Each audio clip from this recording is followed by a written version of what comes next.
নমস্কার, আমাদের বিশেষ অনুষ্ঠান তক্কযুক্তি গপ্পে আরো একবার আপনাদের স্বাগত জানাই। প্রতিদিনকার মতো বিভিন্ন ইস্যু নিয়ে আমাদের আলোচনা। আজকেও আমাদের রাজ্যের এক রাজনৈতিক ইস্যু নিয়ে অবশ্যই আলোচনা হবে।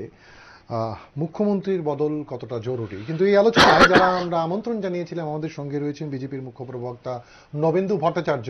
আপনাকে নিউজ ভ্যানগার্ডে স্বাগত জানাই। এবং আমন্ত্রণ জানিয়েছিলাম আমরা প্রবীণ সিপিআইএম নেতৃত্ব সলিল দেববর্মনকে, কিন্তু কোনো এক কারণে উনি এই টকশোতে সামিল হতে পারেননি। যদিও আমরা চেষ্টা করছিলাম ওনাকে ডুয়োতে নেয়ার, কিন্তু সেই সুযোগটাও হয়ে ওঠেনি। নিশ্চয়ই আগামী দিনে উনি আমাদের আলোচনায় থাকবেন। তাহলে আলোচনাটা শুরু করি নবেন্দ্রবাবুকে নিয়েই। আমি রাজ্যের পরিস্থিতি নিয়েই আলোচনাটা শুরু করি।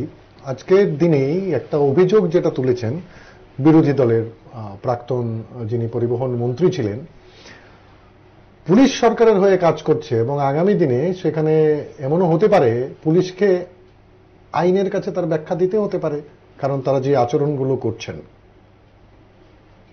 সিপিএম ক্ষমতায় থাকাকালীন সময়ে যে যে অপকর্মগুলি করত, অপকর্মে শিক্ষিত হয়ে তারা যে কাজগুলি করত, সেগুলিতে তারা অভ্যস্ত এবং সেই অভিযোগগুলি তৎকালীন সময়ে বিভিন্ন খবরের কাগজে, সংবাদ মাধ্যমে উঠে এসছে। আপনাদের কাছেও নিশ্চয়ই লাইব্রেরিতে অনেক ছবি থাকবে। তো সেই অভিযোগগুলি, তারা ওই শিক্ষায় শিক্ষিত এবং এখন এই অভিযোগগুলি করছে। ভারতীয় জনতা পার্টি সরকার ক্ষমতায় প্রতিষ্ঠিত হওয়ার পর মাননীয় মুখ্যমন্ত্রী বিপ্লব কুমার দেব একদম শুরু থেকেই এ কথাটা বলছিলেন, পুলিশ স্বাধীনভাবে কাজ করবে এবং দলমত নির্বিশেষে পুলিশের যে কাজটা করার দরকার তা তারা করবে এবং সেইভাবে পুলিশকেও নির্দেশ দেওয়া হয়েছে। আইন শৃঙ্খলা নিয়ে যে সমস্ত পর্যালোচনা বৈঠকগুলি হয়েছে এবং তারপর যে সংবাদপত্রে এবং বিভিন্ন টিভি চ্যানেলগুলিতে যেই তথ্য এসছে, সেই বা মুখ্যমন্ত্রী নিজের বক্তব্য, পুলিশ আধিকারিকদের যে বক্তব্য, সব যদি বিশ্লেষণ করা হয় তাতেও দেখা যাবে মুখ্যমন্ত্রী এই কথাটাই, এই বার্তাটাই দেওয়ার চেষ্টা করছেন। মুখ্যমন্ত্রী বলছেন মানে এটা সরকারের অবস্থান। তো সেই অবস্থান অনুযায়ী পুলিশকে আমরা দেখেছি কাজ করতে এবং বহু ক্ষেত্রে আমরা দেখেছি ভারতীয় জনতা পার্টির কার্যকর্তাদের গ্রেপ্তার করা হয়েছে। এটা অবশ্য ঠিক, অধিকাংশ ক্ষেত্রেই আমাদের পার্টির কার্যকর্তারা পরবর্তী সময় নির্দোষ প্রমাণিত হয়েছেন।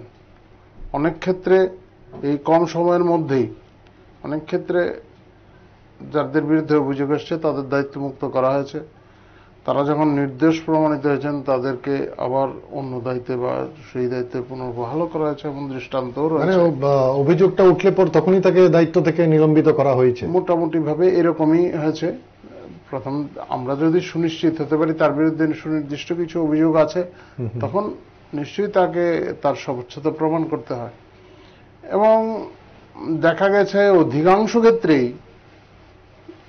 আপনারা, আজকে আমি আপনাদের চ্যানেল দেখছিলাম, তখন উনি বলছিলেন কি নারী সংক্রান্ত অভিযোগ। ত্রিপুরা একটা সময় ছিল বাম জামানায়, সে বিধানসভায় বিভিন্ন সময় এ নিয়ে আলোচনা হয়েছে। নারী নির্যাতনে ত্রিপুরা প্রথম স্থানে ছিল, এমন কোনো দিন বাদ যেত না যখন নারী নির্যাতন হয় না। এটা তাদের মানে মতাদর্শগত অবস্থান। এই যে অনেকেই বলেন, আমি আলোচনা দীর্ঘায়িত করছি না এই বিষয়ে, তবুও একটা বিষয় বলবো, এই যে ফেমিনিজমের কথা বললেন না বিভিন্ন জনে, কমিউনিস্ট ফেমিনিজম আছে, ওইখানেও তাদের একটা এই যে কমিউনিস্ট আর ফেমিনিজমের যে কমিউনিস্ট ফেমিনিজমের যে তাদের সঙ্গে একটা বিরোধ কিন্তু বরাবরই আছে। ওরা কি নারীর অধিকার দেবে তারা? আর আমাদের ভারতীয় দর্শনে যারা আমরা বিশ্বাস করি, আপনারা জানেন আমাদের ভারতীয় দর্শনে যারা বিশ্বাস করি তারা, আমরা তো দেবী রূপেও পূজা করি না। ব্যতিক্রমী ঘটনা যে নেই তা না, কিন্তু ভারতীয় জনতা পার্টির যে মহিলা মোর্চা, তারা যে কাজ করছেন, আমার তো মনে হয় না। এখন এক সময় বলা হতো সিপিআইএম এর যে গণসংগঠনগুলির বিবরণ দেওয়া হতো, এই সংখ্যান, মহিলাদের এই সংখ্যা সংখ্যা, এই সংখ্যা মিলালে অবশ্য ত্রিপুরার মোট জনসংখ্যার চাইতে অধিক হয়ে যায়। তো তাদের যে মহিলা সংগঠন আছে তার সঙ্গে মানে আমাদের সঙ্গে পাল্লা দেওয়ার মতো অবস্থানে নেই। এই মানে সরকার আসার আগে থেকে, কিন্তু সরকার আসার আগেই যে মহিলাদের আমাদের এই রাজ্যে মহিলাদের মোর্চার মিছিল হয়েছে তা এই রাজ্যের মানুষ দেখেছেন, এবং মহিলারা স্বতঃস্ফূর্তভাবে বেরিয়ে এসছেন। তাহলে বলছেন যে আইন শৃঙ্খলা বা এই যে অভিযোগগুলো তারা তুলছেন এগুলো অমূলক? না না, এগুলি আমি তো একদম পরিষ্কার, শুধু অমূলকই নয়, তারা যে কাজগুলি করতেন তারা তো ওই শিক্ষায় শিক্ষিত, এবং তারা এখন করছে কি, তারা তাদের সময়কালে যে সমস্ত অভিযোগগুলো ছিল, যাদের সঙ্গে তাদের সরাসরি সম্পর্ক ছিল, সেগুলি এখন আমাদের উপর বসানোর চেষ্টা করছেন, চেষ্টা করছেন। সফল হবেন না, সফল হবেন না, মানুষ এগুলি বুঝেন। তাহলে পুলিশ মন্ত্রী হিসেবে সফল যিনি পুলিশ মন্ত্রীর দায়িত্বে আছেন? নিশ্চয়ই। এবং যে পরিস্থিতিতে থেকে, আমি অনেকবার আপনাদের এখানেও বলেছি, অন্য জায়গায় বলি, আমাদের মানে আমরা যখন বিধানসভা নির্বাচনের লড়াইয়ে ছিলাম, আমাদের কার্যকর্তারা বা আমাদের কেন্দ্রীয় নেতারা, রাজ্যের নেতারা বিভিন্ন সময় একটা বিষয়ের উপর খুব গুরুত্ব দিয়েছেন, সেটা হচ্ছে সমাজ সংস্কার। বাম জামানায় যে অপসংস্কৃতি এই রাজ্যে মানে একদম মানে এখানে ছড়িয়ে পড়েছে মানুষের মধ্যে, এবং এর মূলোৎপাটন করা প্রয়োজন। এটা একটা বড় চ্যালেঞ্জ আমাদের জন্য। এই যে টোটাল অপসংস্কৃতির মধ্যে দাঁড়িয়ে এই পরিস্থিতি বদল, এটা খুব কঠিন কাজ। এটা এই 2.5 বছরে সম্ভব না, কিন্তু এই জায়গায় আমাদের সরকার, আমাদের মুখ্যমন্ত্রীর কি ভূমিকা রয়েছে, দৃষ্টিকোণ কি, এবং কি লক্ষ্যে তিনি কাজ করছেন, সেটা দেখা বিশেষ প্রয়োজন। দিন আসবে যখন ওই জননের সভা সমিতি করার লোকও খুঁজে পাবেন না। এখন তো নির্বাচন ও লড়াইয়ের জন্য প্রার্থী খুঁজে পাচ্ছেন না, তখন এদেরও পাবেন না। কারণ এইসব কথা বলে মানুষকে কয়েকদিন বোকা বানানো যেতে পারে, কিন্তু সবসময় আর সম্ভব হবে না। যুব অংশের যে ছেলেমেয়েরা আছে তারা তো আর এখন সঙ্গ নেই, তো তারাও সেগুলি বুঝতে পারছেন। আমি একটা কথা বলবো, এই সমস্ত কথা বললে মানুষ এখন তাদের যে দায়িত্ব দিয়েছে, দীর্ঘকাল সরকারে ছিলেন তারা, মাঝখানের 5 বছর বাদ দিলে আগে 10, পরে 25, দীর্ঘ সময়কাল তারা ক্ষমতায় ছিলেন, মানুষ উপলব্ধি করতে পেরেছেন।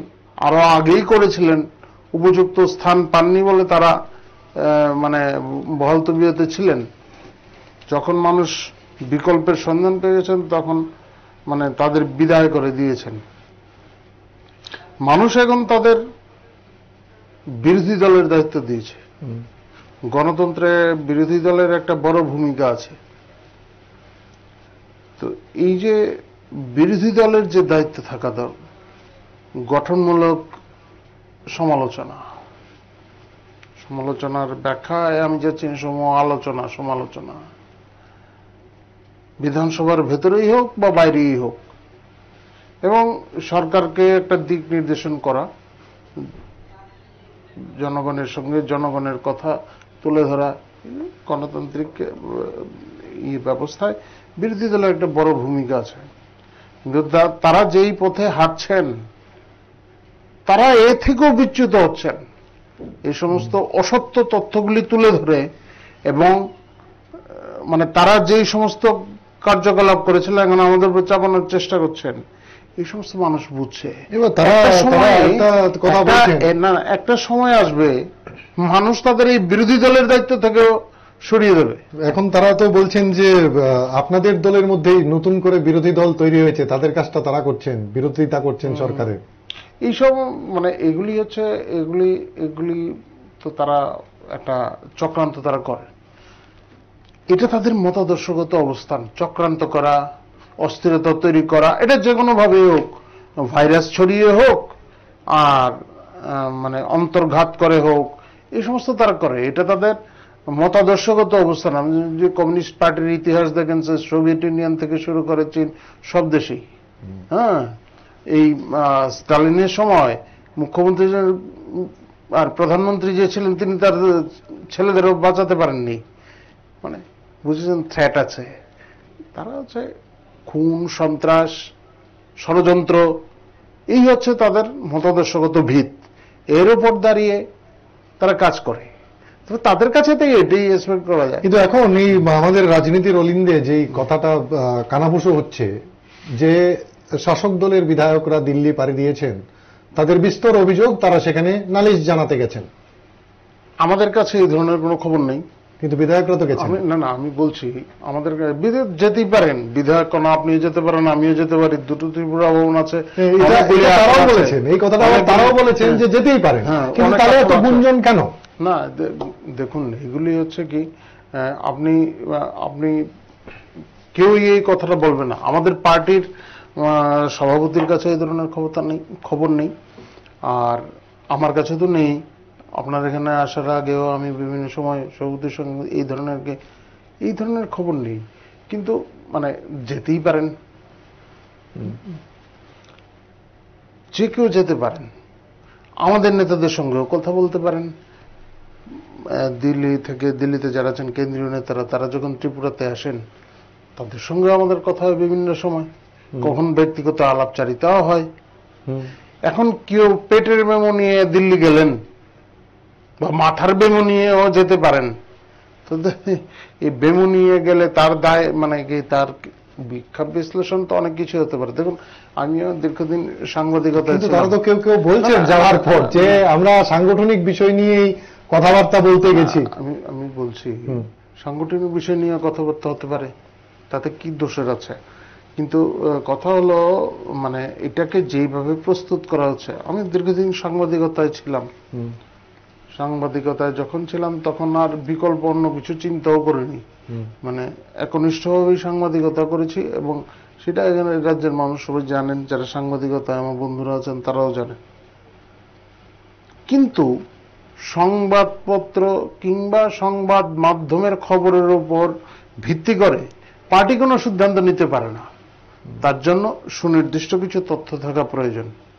পার্টির প্রত্যেকটি কার্যকর্তা সম্পর্কে, সে ত্রিপুরারই হোক বা দিল্লির শীর্ষ নেতারাই হোক, সবার কাছে খবর আছে, সবাই কি কাজ করছে। পার্টির কার্যকর্তা কেন, এই যে আমাদের পদ্মশ্রী পেলেন ত্রিপুরার দুজন, হ্যাঁ, প্রধানমন্ত্রী কিভাবে, এ রাজ্যের মানুষও তো তাদের চিনতেন না, খবরটা রাখেন। কিন্তু ভারতীয় জনতা পার্টির কাজের ধরন সেটা অন্য দলের মতো নয়, যে দল বেঁধে হাইকমান্ডারের কাছে গেলাম আর তাতে এগুলি দিয়ে উপাখ্যান তৈরি করা যেতে পারে। হ্যাঁ, অভিজ্ঞতাটা হলো ওই দলের, ইতিপূর্বে যারা প্রধান বিরোধী দলে ছিল এই রাজ্যে, অভিজ্ঞতাটা তাদের, আর এর সঙ্গে আমাদের বিষয়টা জুড়ে দেওয়া। এটা হচ্ছে পাহাড় দেখলাম, সোনাও দেখলাম, সোনার পাহাড়ের কল্পনা করলাম, ব্যাপারটা ওই রকম। বাস্তবে যারা গেলেন তারাও তো বললেন যে হ্যাঁ গেছি, সেখানে আপনাদের সভাপতিও বলেছেন যে আমরা নজর রাখছি, যদি দল বিরোধী কোনো কার্যকলাপ হয় সেখানে ব্যবস্থা গ্রহণ হবে।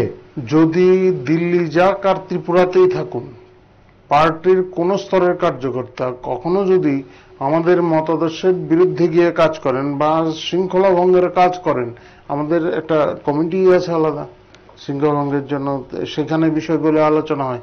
সে সিদ্ধান্ত নিশ্চয়ই আমাদের পার্টির সভাপতি নেবেন, প্রদেশ সভাপতি নেন।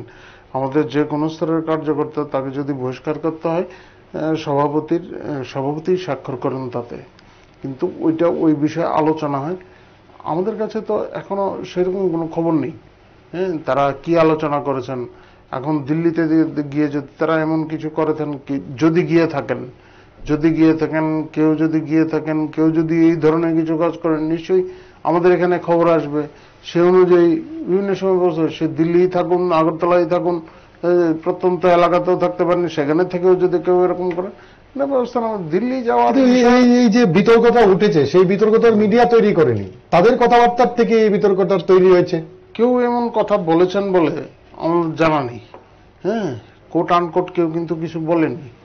আপনারা একজনকে নিয়ে করছিলেন, তিনি তো শুনলাম একটা সামাজিক সংস্থার কাজে দিল্লি গেছেন এবং তিনি সেই প্রকাশ্যে পরে বার্তাও দিলেন। আর আমাদের বিধায়ক উনি অনেক পুরনো কার্যকর্তা, উনি এই বার্তাও দিলেন। পরবর্তী সময়ে আবার অন্যদের কথা দেখলাম। এই জন্যই বললাম, পরস্পর বিরোধী যে সমস্ত খবরগুলি এসছে তার উপর ভিত্তি করে কোনো ধরনের সিদ্ধান্ত নেওয়া এইভাবে মানে তো পার্টির পক্ষে সম্ভব না। সংবাদপত্রের উপর মানে সম্মান রেখে, এখনো সংবাদপত্রের প্রতি আমি সংবাদপত্র বা সংবাদ মাধ্যমের কথা বললে, আমি তো দীর্ঘদিন কাজ করেছি, আমার কণায় কণায় বিষয়টা যুক্ত। দীর্ঘ সময় কাজ করার ফলে আমার সাংবাদিকদের প্রতিও একটা মানে আত্মীয়তার ভাব আছে, স্বাভাবিক। তো আমি সম্মান রেখেই বলছি, সংবাদপত্র সাংবাদিক সবার প্রতি আমি সম্মান রেখে বলছি, কোনো অবস্থাতেই এটা সম্ভব না সংবাদপত্র বা সংবাদ মাধ্যম টিভি চ্যানেল এগুলির খবরের উপর ভিত্তি করে কোন ধরনের পার্টির পক্ষে কোন সিদ্ধান্ত নেওয়া কখনোই সম্ভব না। ডেফিনেটলি নট, সে কথা বলছি না, কিন্তু হ্যাঁ এখন তারা দেখুন, তারা গেছেন, তারা বলেছেন। এবার আমরা জানতে চেষ্টা করেছি আপনাদের সভাপতির থেকে, সভাপতি আপনিও বলছেন জানেন না, জানা নেই। আচ্ছা, এইভাবে আমাদের ক্ষেত্রে তো এইভাবে আমাদের সাংগঠনিক রীতিনীতি যা আছে তাতে তো এইভাবে কিছু করা সম্ভব না। এটা তো বললাম, আমি দলটার নাম নিলাম না, ইতিপূর্বে যারা প্রধান বিরোধী দলের ভূমিকায় ছিলেন তাদের দেখে আমরা অভ্যস্ত। তারা হাই কমান্ডের কাছে যেতেন, সভাপতি বদলের মুখ্যমন্ত্রী বদল তো একবার মাত্র হয়েছিল, ওই মানে 88 থেকে 93 পর্যন্ত সেই সময়কাল ছিল, তখন এই সমস্ত চক্রান্ত হয়েছিল। তো যাই হোক, সেই বিষয়ে আমি আর যাচ্ছি না। কিন্তু পরবর্তী সময় কংগ্রেস সভাপতি বদলের জন্য বিভিন্ন সময় এই ধরনের হাইকমান্ডের কাছে যাওয়া, আমাদের মানে আমরা ওইভাবে হাইকমান্ড মানে কেউ আছে বলে আমরা মানে হাইকমান্ডকেও কংগ্রেসের যেভাবে ইয়ে করেন, আমরা তো মনে করি যে আমরা এক পরিবারের মানুষ। তো আমরা ওইভাবে দেখি না। আর ভারতীয় জনতা পার্টির সাংগঠনিক রীতিনীতি বা সাংগঠনিক যে পদ্ধতিগুলি আছে তা মানে কিন্তু ওইভাবে হওয়ার নয়।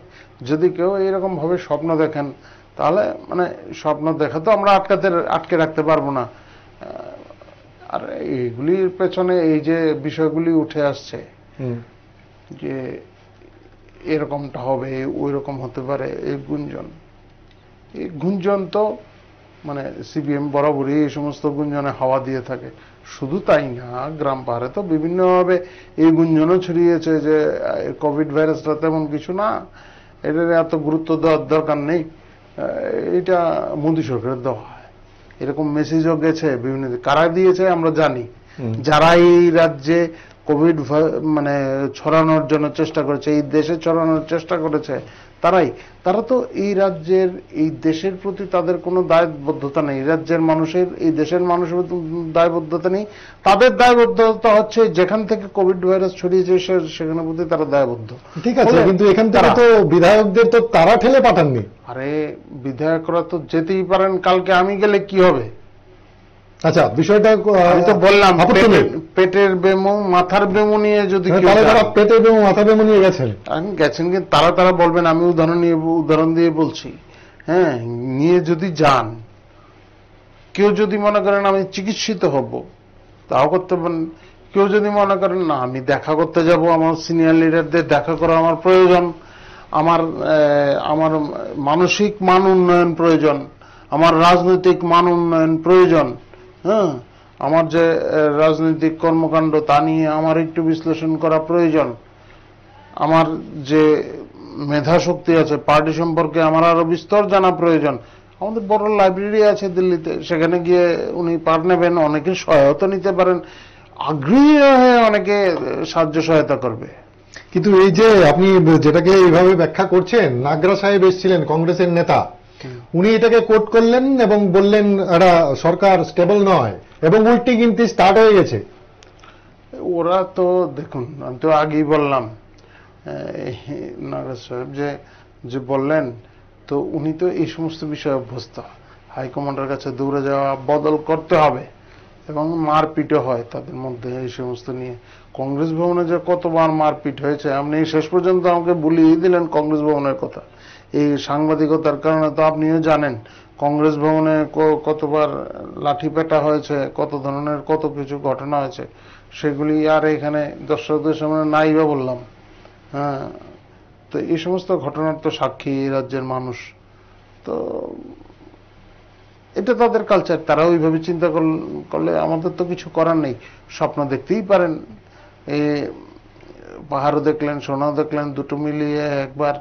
এবার সোনার পাহাড়ের কল্পনা করলেন, দুধের সাগরের কল্পনা করলেন। কল্পনায় কি আমরা বাধা দিতে পারবো? কল্পনা করুন না, দেখুন না কি হয়।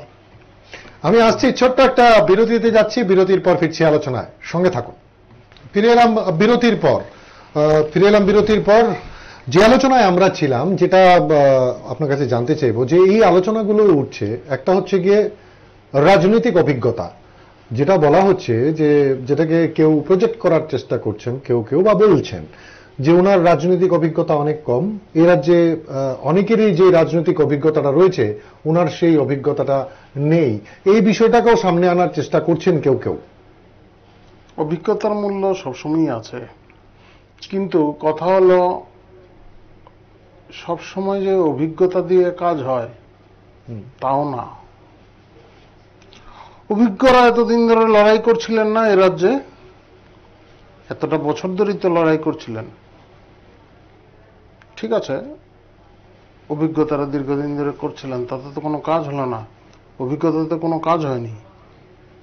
25 বছরের বাম যে অপশাসন, সেখান থেকে মুক্তি দিয়েছেন যদি আমি ধরে নিলাম, অভিজ্ঞতা নেই। তিনি তো মুক্তি দিয়েছেন, তার হাত ধরে মুক্তি পেয়েছে এ রাজ্যের মানুষ বাম প্রশাসন থেকে। প্রকৃতপক্ষে ইচ্ছা শক্তিটাই হচ্ছে বড়। উনি ওনার দায়িত্বভার গ্রহণের পরেই উনি ওনার লক্ষ্য স্থির করে দিয়েছেন, কি হবে, কি হওয়া উচিত এবং কেমন করে হবে। ওনার সামনে লক্ষ্য স্থির করা আছে, উনি সেই লক্ষ্যে কাজ করে চলছেন। প্রয়োজনে সংশ্লিষ্ট বিষয়ে যারা অভিজ্ঞ তাদের সঙ্গে পরামর্শ করছেন, এবং মানুষ ওনার উপরে আস্থা প্রদর্শন করছেন। আমি কেউ নাম নিতে চাই না, বিভিন্নভাবে বিভিন্ন সময় যারা এই নিয়ে প্রশ্ন তোলেন, তারা কোনো না কোনোভাবে এ রাজ্যের যে বামপন্থী সংগঠনগুলি আছে, কিংবা সরাসরি আমি বলবো সিপিআইএম এর, তাদের তরফদারি করছেন তারা।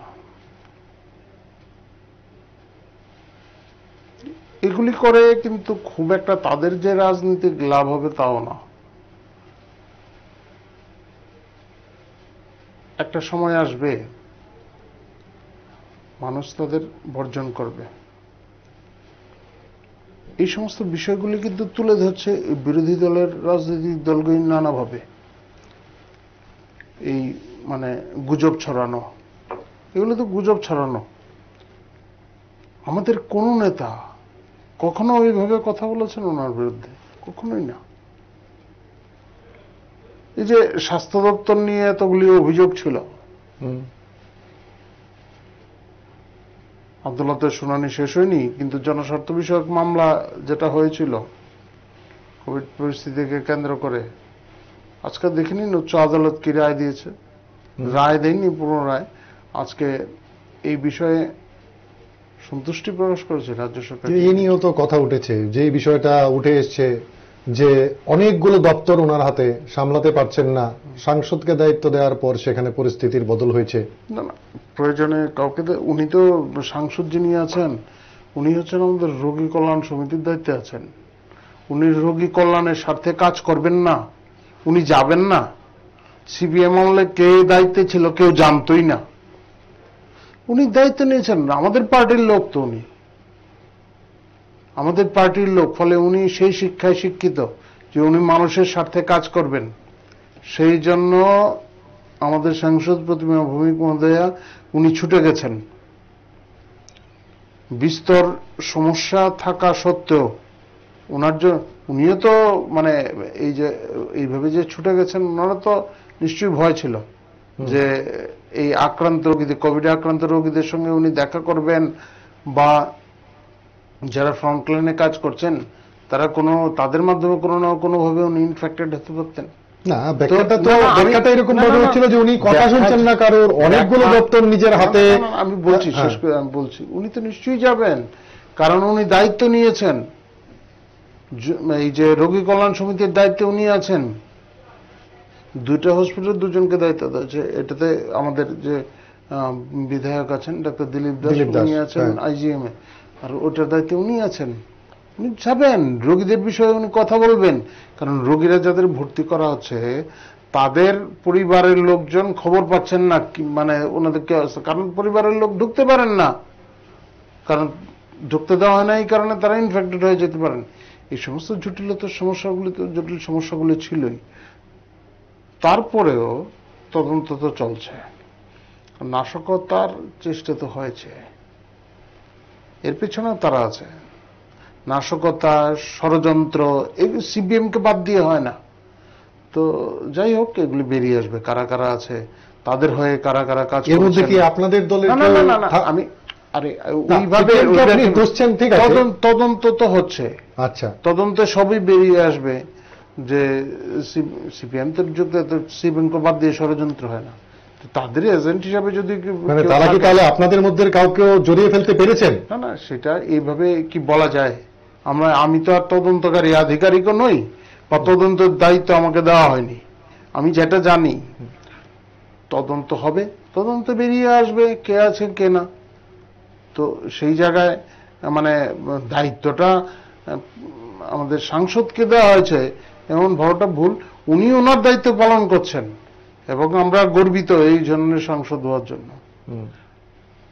আপনারা বলছেন এই যে ইয়ের কথা, মন্ত্রিসভার সদস্য সংখ্যা, আমরা তো মনে করি এটা ভালোই। একজন মন্ত্রী আরেকজন যদি মন্ত্রী বাড়ানো হয়, তাতে ব্যয়ের বহর বাড়বে।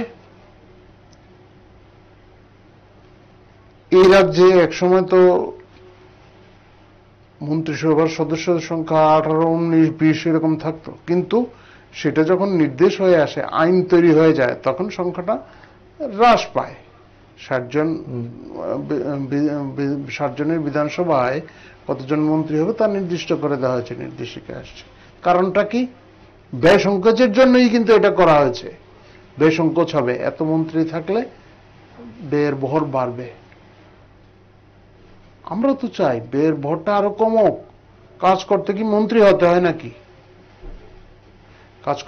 কাজ করার যদি ইচ্ছা থাকে তাহলে কি মন্ত্রী হতে হয়? মন্ত্রী হতে হয় না, সাধারণ বিধায়করা কাজ করতে পারেন এবং কাজ করছেন। আপনি দেখবেন বিভিন্ন এলাকায় পরিস্থিতি কিভাবে পাল্টে যাচ্ছে। আমি শহর এলাকার কথা বলছি না, আপনি যদি একটু গ্রামীণ এলাকাতেও যান, মানুষ কি বলছে সেটা হচ্ছে দেখার বিষয়। মন্ত্রিসভার সদস্যের সংখ্যা কত এটা মুখ্য বিষয় না, সাধারণ মানুষ বলছেন তারা এখন ন্যায্য মূল্যের দোকান থেকে ডাল পান, চিনিটা পান, যেটা সিবিএম বন্ধ করে দিয়েছিল, চিনিটা পান, আবার সকালবেলা চা পাতাও পান সকালে, যেটা দরকার। তারা তো খুশি। জনগণ যদি খুশি থাকে তাতে কি অসুবিধা? এই ক্যাম্পেইনটাও যাচ্ছে যে আপনাদের ভিশন ডকুমেন্টের অনেকগুলো প্রতিশ্রুতি আপনারা পূরণই করতে পারেননি। ওইটা শেষ করে আসি। এখন মন্ত্রিসভার সদস্য সংখ্যা বাড়ালে এই সমস্ত মানুষের যে সমস্যা, সেগুলি আরো দ্রুত সমাধান হবে এমন কি কোনো বিষয় আছে? এই যুক্তি কি দাঁড় করানো যায়? মোটেই না। তো ফলে আমরা মনে করি মুখ্যমন্ত্রী কিভাবে তার সরকার পরিচালনা করবেন, মন্ত্রিসভা তার এখতিয়ারে আছে। উনি যেভাবে কাজ করছেন, আমাদের পার্টির তাতে কোনো আমরা দ্বিমত পোষণ করি না, এবং সরকার যেভাবে কাজ করছে, আমি ইতিপূর্বে সমস্ত মুখ্যমন্ত্রীদের প্রতি শ্রদ্ধা প্রদর্শন করে বলছি, রাজ্যে ইতিপূর্বে কখনো এমন মুখ্যমন্ত্রী আসেননি যে এইভাবে কাজ করতে করেন। দিন রাত কাজ করছেন, আপনারা জানেন অধিক রাত পর্যন্ত কাজ করতে হচ্ছে। তো এগুলি কোনো বিষয় না, নিন্দুকরা নিন্দা করবেন, তাতে কিছু যায় আসে না। সাধারণ মানুষ কি বলছে সেটা হচ্ছে দেখার বিষয়। আর প্রতিশ্রুতির কথা আপনারা যেটা বলছেন, সময় কি শেষ হয়ে গেছে নাকি? আমাদের যে সমস্ত আমরা আশ্বাস দিয়েছিলাম মানুষকে, লিখিত আশ্বাস, তার বাইরে গিয়েও অনেক কিছু করা হয়েছে। ইসরো সেন্টার হবে, সেটা কি আমাদের প্রতিশ্রুতি ছিল নাকি? এমন অনেক কাজ হচ্ছে যার সুফল খুব তাড়াতাড়ি পাওয়া যাবে। যেমন আমরা কৃষকদের ধান ক্রয় করছেন সরকারি মূল্যে, সরকার নিজে ক্রয় করছে। আশা করি ন্যায্য মূল্যের দোকানেও সেই চাল চলে আসবে। রাজ্যের মানুষ এই রাজ্যের চাল নিতে পারবেন। তো এগুলি হচ্ছে দ্রুত ফল পাওয়া যায়। কিছু কিছু আছে লং টার্ম, দীর্ঘমেয়াদী বিষয়। সেগুলির বিষয় হচ্ছে এই যে ইসরো সেন্টার, এর প্রভাব পড়বে বিভিন্ন জায়গায়, বিভিন্ন বিষয়ে। সেরকম ভাবে সিদ্ধান্তগুলো নেওয়া হচ্ছে, পরিবর্তন হচ্ছে। সাবরুম গিয়ে ঘুরে আসুন। যারা নিন্দুকরা নিন্দা করবে, কিন্তু একবার ঘুরে এলে বাস্তব চিত্রটা দেখতে পারবেন। পরিস্থিতি পাল্টে যাচ্ছে। আগামী 6-7 মাসের মধ্যে সাবরুম শহরের নমুনাটা পাল্টে যাবে। এগুলি হচ্ছে ইতিবাচক পরিবর্তন। এগুলি ইতিবাচক পরিবর্তন, এবং পরিবর্তন আসছে, আরো পরিবর্তন হবে। যে সমস্ত প্রতিশ্রুতি দেওয়া হয়েছে তা অক্ষরে অক্ষরে পূরণ করা হবে, এবং তার জন্য সময় আছে, যথেষ্ট সময় আছে। সেই সময়ের মধ্যে কাজ হবে। এটা একটা মডেল স্টেট হয়ে উঠবে। সারা দেশের কাছে বিভিন্ন বিষয়ে দৃষ্টান্ত হয়েছে এই রাজ্য, এবং আমরা মনে করি যে আমাদের যে সমস্ত খামতিগুলি ছিল এই রাজ্যের, সেগুলি দূর করে আমাদের এগিয়ে, তবে কঠিন, যথেষ্ট কঠিন বললেন। এই কঠিনের মধ্যে বা যে আপনাদের কাজগুলো বা সামনে কাজগুলো করতে হবে, এই যে আলোচনাগুলো হচ্ছে, যেটাকে কোট করে আমরা আলোচনা করছি, এটা অস্বস্তি বাড়িয়ে তোলে না? আমাদের তো বাড়ায় না, আমাদের অস্বস্তি বাড়ায় না। কারণ ওই কোভিড যেরকম ওই যারা একটু ইমিউনিটি পাওয়ারটা কম আছে তাদের দুর্বল করে, তারা অসুস্থ হন, তাদের যে ইয়ের প্রয়োজন আছে। আর যাদের মধ্যে সেই প্রতিরোধ শক্তি আছে, নিজেদের মধ্যে শারীরিক ক্ষমতা আছে, মানসিক ক্ষমতা আছে, তাদের কাছে এই সমস্ত কিছু যায় আসে না। তারা আক্রান্ত হলেও তাদের দুর্বল করা যায় না। তো আমাদের এই সমস্ত বিষয়ে আমাদের কিছু যায় আসে না, কারণ আমরা মতাদর্শগতভাবে আমরা দৃঢ়। আর আমরা আমাদের যে সাংগঠনিক যে কাঠামোগুলি আছে, পুরোটা জানি বললে ভুল হবে, তো জানার চেষ্টা করছি এখনো আমাদের রীতিনীতিগুলি। যারা এইভাবে এই বিষয়গুলিতে অভিজ্ঞ আছেন তাদের উপর এসব কিছু যায় আসে না। আমি তবু আরেকটু এগিয়ে গিয়ে আমি বলছি, বিধানসভা নির্বাচনে লড়া বা নির্বাচনে লড়া, সরকার গঠন করা, এগুলি আমাদের মূল কথা নয়, এগুলি আমাদের মূল উদ্দেশ্য নয়। আমাদের নেতারা, আমাদের যারা কার্যকর্তারা আছেন, যারা আমাদের আদর্শটা বোঝেন, আমরা অখণ্ড ভারতের কল্পনা করি। আমার প্রজন্ম হয়তো, এই প্রজন্মে হয়তো না হয়, আমার 2-3 পুরুষ বাদে হয়তো সেই অখণ্ড ভারত পূর্ণ হবে আমাদের স্বপ্ন। আমরা সেই স্বপ্ন দেখি। ওর ঋষি অরবিন্দ অখণ্ড ভারতের যে মানচিত্র, তার সামনে বসে ধ্যানে বসতেন। আমরা ওইভাবে চিন্তা করি। সরকার আসবে যাবে, গণতন্ত্রে কখনো আমরা বিরোধী দলে থাকবো, কখনো আমরা সরকার। এই দেশে তো আমরা দীর্ঘ সময় ধরে বিরোধী দলেই ছিলাম। তো বিরোধী দলে যখন আমরা ছিলাম, তখন কি আমাদের সেই আমাদের উদ্দেশ্য লক্ষ্য থেকে আমরা বিচ্যুত হয়েছি, না সরকার গঠনের পর আমরা কখনো বিচ্যুত হয়েছি। আমরা ওইভাবে মনেই করি না। ওইভাবে মানুষ যখন যেভাবে দায়িত্ব দেবে সেই দায়িত্বটা আমাদের পালন করতে হবে এবং সেইভাবেই আমরা দায়িত্ব পালন করব। নির্বাচনের লড়াইয়ের মধ্যে কোনো বিরোধ নেই বলছেন? দেখুন, আমি এই বিষয়ে একদম স্পষ্ট করে একটা কথা বলতে চাই। সমস্ত কার্যকর্তাদের, যারা কার্যকর্তারা আছেন, সকলের মনের অবস্থা আমি ব্যাখ্যা করার ক্ষমতা তো আমার নেই। কিন্তু আমরা যারা যেই অবস্থানটা নিয়ে আছি, মতান্তর হতেই পারে, গণতান্ত্রিক দল, মতান্তর হতেই পারে, মনান্তর যেন না হয় সেটা আমরা দৃঢ়ভাবে পালন করি।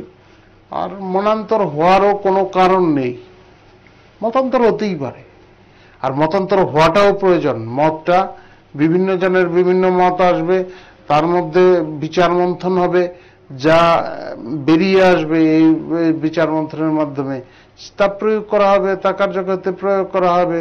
সেটাই হয় সর্বভারতীয় ক্ষেত্রেই হোক আর ত্রিপুরাতেই হোক। বিচার মন্থনের মধ্যে সেই সমস্ত ভালো দিকগুলি যেটা নির্যাস বেরিয়ে এলো তা কার্যকরী করতে হয়। মতান্তর থাকবে কিন্তু কোনোভাবেই মনান্তর নয়। এখন সকলের কারা কি উদ্দেশ্যে কে কি কাজ করেন সবগুলি বোঝার ক্ষমতা নেই। তো সেই জন্যই তো আমাদের শৃঙ্খলা রক্ষাকারী কমিটি আছে। যদি এর থেকে বিচ্যুত হন কেউ, আমাদের মতাদর্শ থেকে যদি কেউ বিচ্যুত হন কিংবা শৃঙ্খলা ভঙ্গের মতো কোনো বিষয় আসে, দলীয় শৃঙ্খলা, তখন সেইখানে এই বিষয়গুলি যায় এবং তাদের যে মতামত সেই মতামত অনুযায়ী আমাদের পার্টির সভাপতি সিদ্ধান্ত নেন। এটা একদম মানে আমাদের সাংবিধানিক যে ব্যবস্থাপনা, সাংবিধানিক যে রীতিনীতি তার মধ্যে এটা আছে। আমি সবশেষে যেটা জানতে চাইব, যদিও আপনি বলছেন কোনো কনফিউশন নেই, কিন্তু অনেকেই সেই জায়গাতে একটু কনফিউশন, কারণ কেন তারা গেলেন, তারা খোলসা করছেন না, বিস্তর হাওয়া, সেখানে বলছেন যে দাবি যেটা আমরা বললামই সেটা গুঞ্জন ফিসফিসানিতে স্পষ্টই। এই সব মিলিয়ে আপনার তো হাওয়ায় হাওয়ায় রাজনীতি হয় না। আর রাজনীতির একটা, আমরা যে রাজনীতি করি, আপনি একটা বইয়ের কথা আমি উল্লেখ করছি, একটা খণ্ডের আমাদের দীনদয়াল উপাধ্যায়জির একটা বাংলা বেশ কয়েকটা 8টা খণ্ডের বই আছে, তার মধ্যে একটা অংশ আছে রাষ্ট্রের জন্য রাজনীতি। আমরা রাজনীতিটা ভোগ করার জন্য করি না। আমাদের সামনে লক্ষ্য ধার্য করা আছে, সেই লক্ষ্যে রাষ্ট্রকে পৌঁছে দেওয়ার জন্য আমরা কাজটা করি। আমাদের দেশ আবার জগৎ সভায় শ্রেষ্ঠ আসন লাভে সেই স্বপ্ন আমরা দেখি, আমরা মনে সেই বিশ্বাস নিয়ে আমরা কাজ করি। সেই সমস্ত একটা আবেগের স্থানে আমাদের বিষয়গুলি আছে, আমাদের বিশ্বাস। এরপর ভিত্তি করে অন্যান্য রাজনৈতিক দলগুলি কে কিভাবে কাজ করছে সেইভাবে কাজ করে না। আর ওই হাওয়ায় হাওয়ায় রাজনীতি, ক্ষমতা দখলের রাজনীতিতে আমরা বিশ্বাসী নই। যদি এরকম মানে ঠিক আছে, আমাদের দলে তো অনেকেই এসেছেন, এক সময় আমাদের এখানে 2% ভোট ছিল, পরবর্তী সময়ে নরেন্দ্র মোদীজিকে দেখেছেন সবাই, কাজের ধরন দেখেছেন, আকৃষ্ট হয়েছেন। দলের সভাপতি ছিলেন অমিত শাহজি, উনি এসছেন। পাশাপাশি বিপ্লব কুমার দেব দিল্লিতে অবস্থান করছিলেন, উনি রাজ্যে এলেন, পার্টির দায়িত্ব নিলেন, প্রথমে জনসম্পর্ক প্রমুখ, তারপর পার্টির সভাপতি। মানুষ দেখলেন, আগরতলা থেকে সাহাব্রম থেকে সেই ধর্মনগর পর্যন্ত মানুষ দেখলেন এবং মানুষ একটা আস্থার জায়গা খুঁজে পেলেন যে ওনার মাধ্যমে যে এই যে বাম প্রশাসন, একদম আমি বলবো রাষ্ট্রবিরোধী শক্তি, যার দলের নেতা পলিট ব্যুরোর সদস্য প্রাক্তন মুখ্যমন্ত্রী, উনি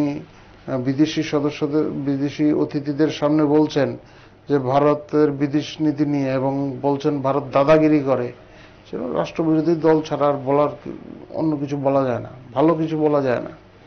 তো মানুষ বিবেচনা করে দেখেছে তাদের এই ওনার মাধ্যমে বদল হওয়া সম্ভব, এবং মানুষ ওনাকে সামনে রেখেই পরিকল্পনা করেছেন এবং পরিকল্পনা সফল হয়েছে। এখন যদি কেউ মনে করেন ওইভাবে রাজনীতি করে কেউ ক্ষমতায় আসবেন, আমি বারংবার বলছি ষড়যন্ত্র সিপিএম ছাড়া কেউ করতে পারবে না। ষড়যন্ত্রকারীরা সরাসরি সিপিএম। আপনি খুঁজে দেখবেন, সামনে হয়তো একজনকে দেখছেন, খুঁজে নিয়ে দেখবেন ষড়যন্ত্রকারী ওরাই আছে। ওদের ওদের মস্তিষ্ক প্রসূতই সবকিছু। যারা হয়তো সামনে কিছু দেখা যায়, ব্যাকগ্রাউন্ডে তারাই থাকবে। আপনি প্রত্যেকটা ঘটনার পেছনে দেখুন। আচ্ছা, আমরা তো মানে এক দীর্ঘ সময় নিতে চাইছি না, অবশ্যই একদম শেষ প্রান্তে চলে এসেছি। আপনি এই কমিউনিস্ট পার্টি সম্পর্কে, ভারতবর্ষে যিনি প্রথম কমিউনিস্ট হয়েছিলেন মানবেন্দ্রনাথ রায়, এই এম এন রায়ের যে মানে লেখা, সেগুলি যদি আপনি পড়েন তাহলেও আপনি এই কমিউনিস্ট পার্টির ধরন সম্পর্কে। যাই হোক, আমরা সলিল বাবুকে তো বলেছিলাম উনি যদি থাকতেন তাহলে বিষয়গুলো ভালো উত্তর আরো ভালো। যদি আমি সলিল বাবু কথা বলছেন, প্রথমে আপনি বলেছেন, উনি যদি দেখতে থাকেন আমাদের চ্যানেলে, তবু আমি বলছি উনি একজন যোগ্য লোক ছিলেন, কিন্তু ওনাকে মর্যাদাটা দেওয়া হয়নি। সিপিএম পার্টি ওনার মতো যোগ্য লোকে কোনোদিন কাদের তারা সামনে তুলে ধরেছে, তাদের মুখ কারা কারা দেখুন না। আলোচনায় আমি শুনে আমারও ভালো লেগেছিল, একজন প্রবীণ নাগরিক, উনি হয়তো অসুস্থ হয়েছেন বা অসুস্থ হয়ে পড়েছেন। যাই হোক, আমাদের সময় শেষ। অসংখ্য ধন্যবাদ আপনাকে। এবং যেটা সবশেষে বোঝা গেল যে রাজনীতির অলিন্দে গুঞ্জন যাই হোক, দল দাঁড়ানো আছে যে জায়গায় সেই জায়গাতেই, এবং তারা যেভাবে চলছেন, দলের নীতি নির্দেশকরা যেভাবে দলকে এগিয়ে নিয়ে যাবেন এবং তারা সৈনিক যারা রয়েছেন তারা সেভাবেই হাঁটছেন। এবং পরিষ্কার যেটা বক্তব্য যে এই ধরনের গুঞ্জনকে তারা আমল দিতে রাজি নন। রাজ্যে তারা উন্নয়নের যে কাজ চলছে মুখ্যমন্ত্রীর নেতৃত্বে, সেই কাজই ধারাবাহিকভাবে এগিয়ে চলবে। দলের প্রবক্তা হয়ে উনি যে কথাটা বললেন। অসংখ্য ধন্যবাদ আপনাকে, ধন্যবাদ আপনাদের। দেখতে থাকুন নিউজ ভ্যানগার্ড। নমস্কার।